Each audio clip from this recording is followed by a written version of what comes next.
Very good morning, dear students. Today we will discuss how weather reports are prepared, then how rainfall is measured and adaptation. तो ये बच्चों हमारे जो chapter था weather, climate change and adaptation, इसमें से ये लास्ट वाले छोटे छोटे सब टॉपिक हैं जो हम आज डिस्कस करेंगे। तो जहां तक सवाल है प्रिपरेशन ऑफ वेदर रिपोर्ट्स, अगर आपको याद होगा हमने डिस्कस किया था चैप्टर में पहले ही कि वेदर फॉरकास्टिंग, वेदर फॉरकास्टिंग किसको हम कहते हैं, वेदर फॉरकास्टर कौन होते हैं, तो ये उसी के साथ रिलेटेड है। लेकिन अब वहां पे हमने पढ़ा था कि वेदर फॉरकास्टर होते कौन है, ये कौन लोग होते हैं, ये साइंटिस्ट्स होते हैं, ये वो पर्सनस होते हैं जो जिनको हम कह सकते हैं मीटरोलॉजिस्ट्स, और ये लोग वहां पे वेदर रिपोर्ट्स को स्टडी करते हैं, किसी इलाके के वेदर पैटर्न को, ठीक है, उन फैक्टर्स को, उनका डाटा कलेक्ट करते हैं, उसके बाद प्रिपेयर करते हैं वेदर रिपोर्ट्स। सिमिलरली वहां पे भी यही है कि यहाँ पे हम गवर्नमेंट का एक डिपार्टमेंट होता है, जिस तरीके से तमाम गवर्नमेंट पूरी जो रन करती है बहुत सारे डिपार्टमेंट्स हैं, इसी तरीके से वेदर को रिपोर्ट्स को प्रिपेयर करने के लिए एक अलग डिपार्टमेंट है जिसको हम कहते हैं मीटरोलॉजिकल डिपार्टमेंट, महकमा मौसमियात। और ये क्या काम करते हैं, ये डाटा कलेक्ट करते हैं जो हमने वेदर के फैक्टर्स पढ़े थे।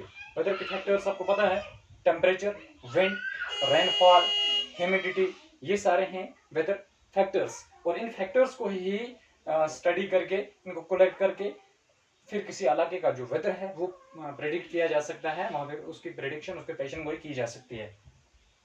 तो ये वो डिपार्टमेंट है जो पूरा डाटा कलेक्ट करता है किस पे, the weather reports are prepared by the meteorological department of the government. Government का एक डिपार्टमेंट होता है, इसको हम कहते हैं मीटरोलॉजिकल डिपार्टमेंट।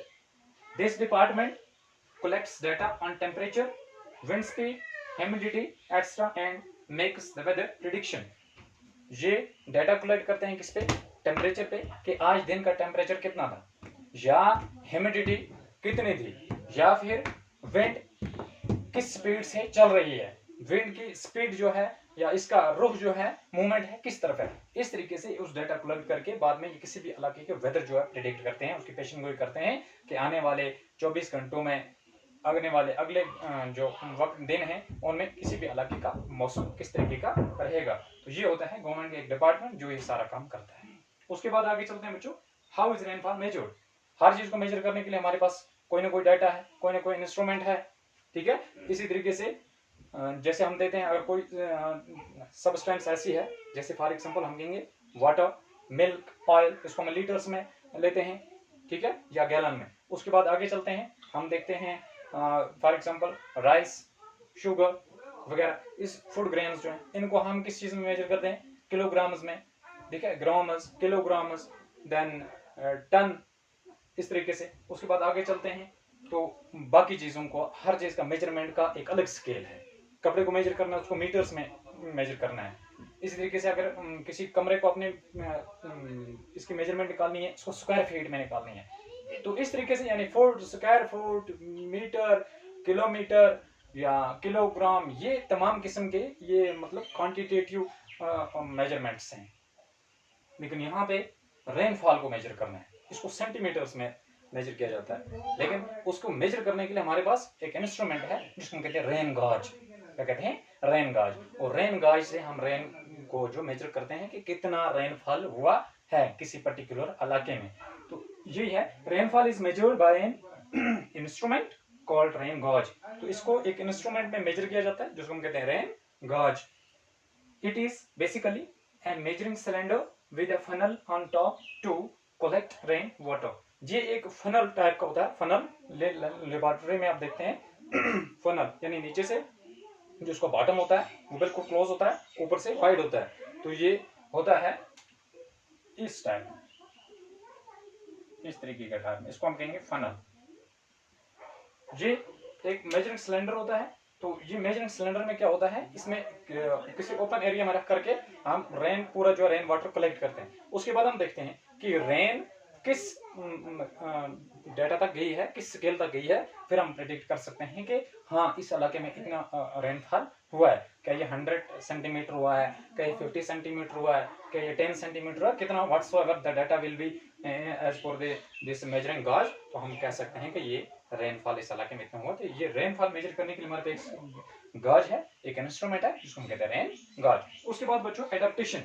एडाप्टेशन हमने शुरू से आज तक स्टडी किया कि एडाप्टेशन किस तरीके से होती है, क्लाइमेट चेंज के साथ किस तरीके से एडजस्टमेंट होती है। तो एडाप्टेशन का मतलब होता है adjustment to the prevailing circumstances, weather और climatic conditions, to adjust oneself to the climatic conditions to survive and in its own habitat। उस हैबिटेट में जो क्लाइमेटिक चेंज आते हैं, जो वहाँ पे वेदर है, वो जिस तरीके से वहाँ पे वेदर है, जिस तरीके से वहाँ की क्लाइमेट है, उसके साथ अपने आप को एडजस्ट करना, इसको हम कहते हैं एडाप्टेशन। तो इस तरीके से अपने आप को एडजस्ट करना कि वो अपने हैबिटेट में कोई भी ऑर्गेनिज्म, कोई भी एनिमल, कोई बर्ड, कोई इंसेक्ट, कोई ह्यूमन बीइंग, कोई भी प्लांटेशन वहां पे उस हैबिटेट के अंदर सर्वाइव कर सके इन वेदर क्लाइमेट्स के साथ, उसको हम कहते हैं adaptation. Okay, adaptation means to adjust oneself to the climatic conditions, whether they are changing or whether they are as we know। जैसे हमने पढ़ा था इसमें पहले कि पोलर रीजन्स होते हैं या ट्रॉपिकल रेन फॉरेस्ट एरियाज होते हैं। तो ये ट्रॉपिकल रेन फॉरेस्ट एरियाज या पोलर रीजन्स का हमने पढ़ा कि ये वो इलाके होते हैं जो इक्वेटर होता है, जो जमीन का सेंटर है, यूनिवर्स का सेंटर है, उससे बहुत दूर जो एरियाज होते हैं वहां पे सन रेज जो है डायरेक्ट पड़ती नहीं है, और मोस्ट ऑफ द जो ईयर वहां पे टेम्परेचर रहता है वो कम ही रहता है और आइस कवर रहता है। इसकी वजह से वहां पे कुछ जानवर पाए जाते हैं। फॉर एग्जांपल पोलर बियर हमने बात करी थी कि पोलर बियर अपने आप को एडजस्ट कर सकता है उस क्लाइमेट में। इस तरीके से हमने बात करी थी वहां पे पेंगुइन अपने आप को एडजस्ट कर सकता है। इसमें स्विमिंग क्वालिटी है, इसके जो फीट हैं वो बिल्कुल मतलब वाइड हैं, ये उस तरीके से हेल्प करता है इसको तैरने में, स्विमिंग करने में। इस तरीके से यानी इसको इसकी जो स्किन है, इसका जो फर है, जो इसके ऊपर इसकी बॉडी के ऊपर जो फेदर्स होते हैं वो बहुत मतलब डेंस होते हैं, तो जो इसको कवर करते हैं, जो इसको प्रोटेक्शन देते हैं। और इसकी बॉडी के अंदर फैट्स होते हैं, या बियर का आपने पढ़ा कि उसको डबल फर होता है स्किन के अंदर, और स्किन के अंदर फिर उसको फैट की लेयर होती है। तो कुल मिला के ये इस तरीके के फीचर्स हैं जो प्रोटेक्ट करते हैं, सपोर्ट करते हैं। ये वो फीचर्स हैं जो सपोर्ट करते हैं किसी भी ऑर्गेनिज्म को किसी एक्सट्रीम कोल्ड क्लाइमेट में सर्वाइव करने के लिए। या फिर हम हार्ड वेदर की अगर बात करेंगे, जिसमें सब ट्रॉपिकल रेन फॉरेस्ट एरियाज जो है या ट्रॉपिकल रेन फॉरेस्ट एरियाज जो हैं, तो ये ट्रॉपिकल रेन फॉरेस्ट एरियाज में जैसे हम कहेंगे इंडिया आता है, चाइना आता है, ये वो एरियाज हैं जो भी हमारा मतलब फॉर एग्जाम्पल ये एशिया कॉन्टिनेंट के कंट्रीज हैं, ये सारी उसमें आते हैं। तो यहाँ पे क्या है, यहाँ पे वो ऑर्गेनिज्म रहते हैं जहाँ पे मोस्ट ऑफ द ईयर अगर कम से कम टेम्परेचर भी जाएगा, वो जाएगा 15 डिग्री सेंटीग्रेड। तो 15 डिग्री सेंटीग्रेड में ऑलमोस्ट हर कोई ऑर्गेनिज्म इजीली सर्वाइव कर सकता है। तो मैक्सिमम टेम्परेचर अगर बात करेंगे 46 से अब चला जाता है।